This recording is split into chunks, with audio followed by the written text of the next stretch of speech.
14 से 25 साल की वो एज होती है जिसमें आपकी पूरी लाइफ डिपेंड करती है। कुछ लोग होते हैं जो इस एज को क्रॉस कर जाते हैं और क्रॉस करने के बाद जब बूढ़े हो जाते हैं, जब उनकी उम्र काम करने की नहीं रहती है, तब उन्हें अपने आप पर रिग्रेट्स होता है। उस टाइम पर ना तो उनके पास खुद का घर होता है कई लोगों के पास, और ना ही इतना पैसा होता है कि अपनी हर इच्छा पूरी कर सके। तब उन्हें अपने आप पर पछतावा होता है कि काश उस टाइम पर मैंने ये किया होता, काश वो किया होता, काश ऐसा करा होता।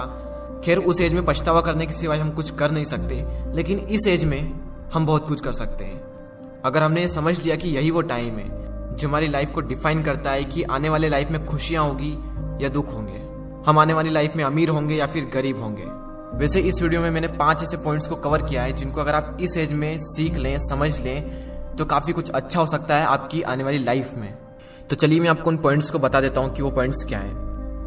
सो the number 1 point is follow your own path not other, यानी कि अपने खुद के बनाए हुए रास्ते को फॉलो करें, ना कि दूसरों के बनाए हुए रास्ते को। ये जो एज होती है 14 से 25 साल की, ये गोल्डन टाइम होता है। इसी एज में हम अपना करियर चूज करते हैं, बड़े बड़े डिसीजंस लेते हैं, अपने नए नए गोल्स बनाते हैं, गोल सेट करते हैं। इस जर्नी में आपको हजारों लोग मिलेंगे जो आपको सलाह देंगे, लेकिन सिर्फ 2-3 लोग ही मिलेंगे जो आपका साथ देंगे। हर इंसान अलग अलग अपनी अपनी नई नई सलाहें देंगे आपको। मैं ये नहीं कह रहा हूं कि जो सलाह दे रहा है उसको इग्नोर करना है, उनसे सीखना है, उनको सुनना है। सुनो सबकी, लेकिन करो दिल की। आपको किसी भी इंसान को फॉलो करने की कोई जरूरत नहीं है, क्योंकि मंजिल आपकी है तो रास्ता भी आप ही का होना चाहिए। क्योंकि मंजिल भी आपकी है, चलना भी आप ही को है, जो मिलने वाला है वो भी आप ही को मिलने वाला है। तो क्यों न रास्ता भी आप ही बनाओ।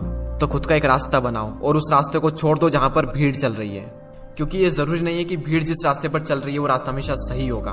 तो खुद का एक रास्ता बनाएं और उसे फॉलो करें बिना किसी डर के। सेकंड पॉइंट जो आपको याद रखना है वो है फालतू चीजों के बारे में ज्यादा ना सोचें। Don't think too much about useless things.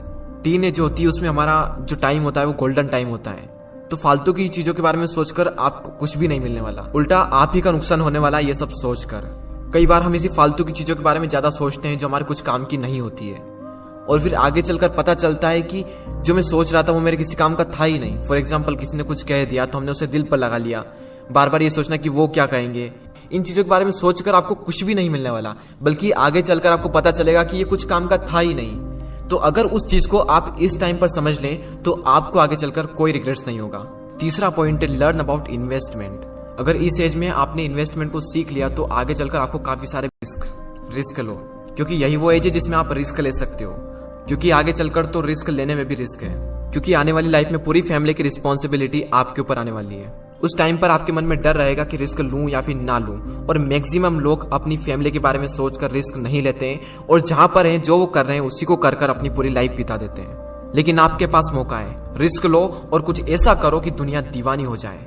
English में कोट्स है, if you risk nothing you are risking everything. अगर आप रिस्क नहीं ले रहे हैं तो आप हर चीज का रिस्क ले रहे हैं। तो लाइफ में अपनी एक अलग पहचान बनानी है, एक अलग लेवल पर जाना है, तो रिस्क तो लेना ही पड़ेगा।